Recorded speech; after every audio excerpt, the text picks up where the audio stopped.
All right, we are back. Dynasty Trades in 5. I'm Clay. Shane. Scott, another episode. Ready to rock. We are doing AJ Dillon tonight. May have heard of him. To the moon. Who's starting? Shane, you want to go? Yeah, if you didn't trade for him last week, you're screwed. Basically, this guy's he's got league winning upside, right? He's got 3 down back potential, which is funny because he caught as many passes as I did at Boston College. It's funny when people say that. Actually, he caught a couple more. I think he had like 10 catches in Boston College. But the Packers have used him as a receiver this year. His target share, while not Aaron Jones-esque, actually isn't bad if you look at it on a per snap basis.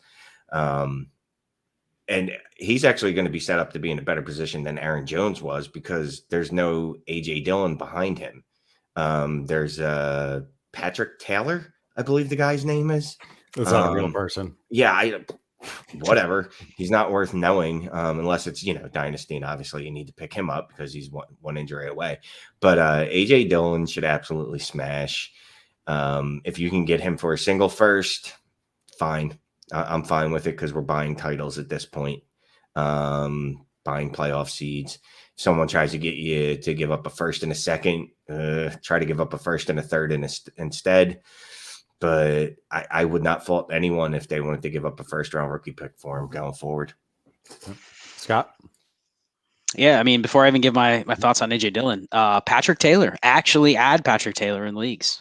Patrick Taylor played with Kenneth Gainwell, Tony Pollard, Darrell Henderson, and Antonio Gibson at Memphis. Another Memphis running back that found his way to the NFL, played at the same time as all those guys.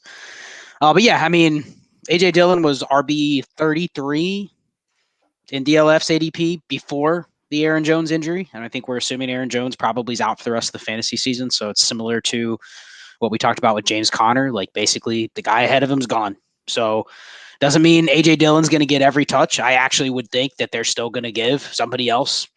A, I think they sign a running back. B, they're going to give somebody else some of the touches. It's not going to be all AJ Dillon, but he was already starting to creep into some of the receiving work and the goal line work. And now like that's going to be all him. And for some reason, the Packers have decided like now just when they get near the goal line, they're just going to run instead of run, the 1 yard outs to Devontae Adams like they did, last year. So they could get him every touchdown possible. So would it shock you guys if AJ Dillon has double figure touchdowns the rest of the season? I mean, one a game at least, like that wouldn't shock you. And yeah, I mean, he vaults ahead of, because here's the thing, he has the profile already, whether you think he was good, whether you think he has a complete skill set, all that stuff, like that's out the window. He has the profile. Now he has the opportunity.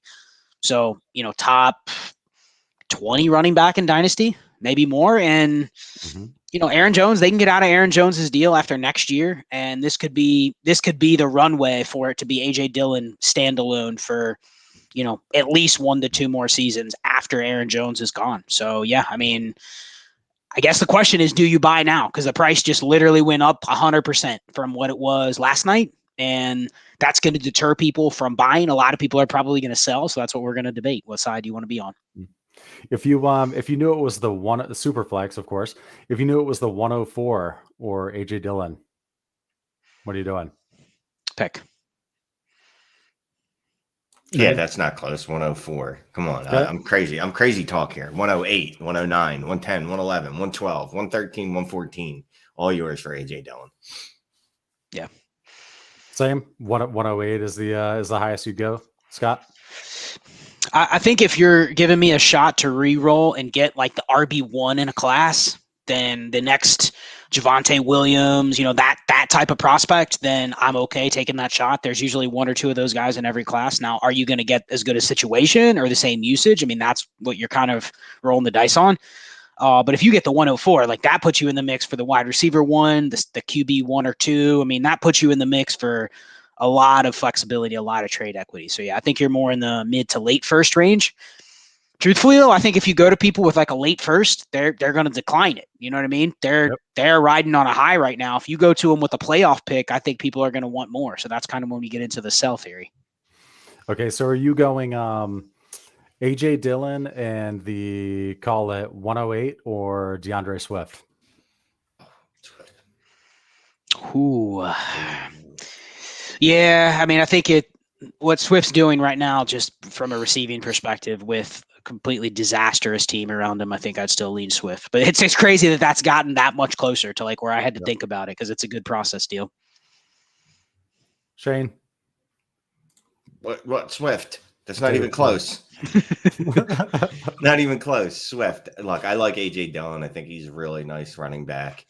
DeAndre Swift is running back 2, 3 at worst. He's, you know what I mean? Like he's not far behind Jonathan Taylor.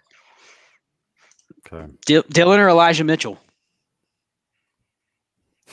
We know what Shane's answer is. I wanted to see his eyes and his reaction. Dillon. All right. And you know why? Because Dillon has more long-term value too. Ooh, at running back. Like we have any idea what that means.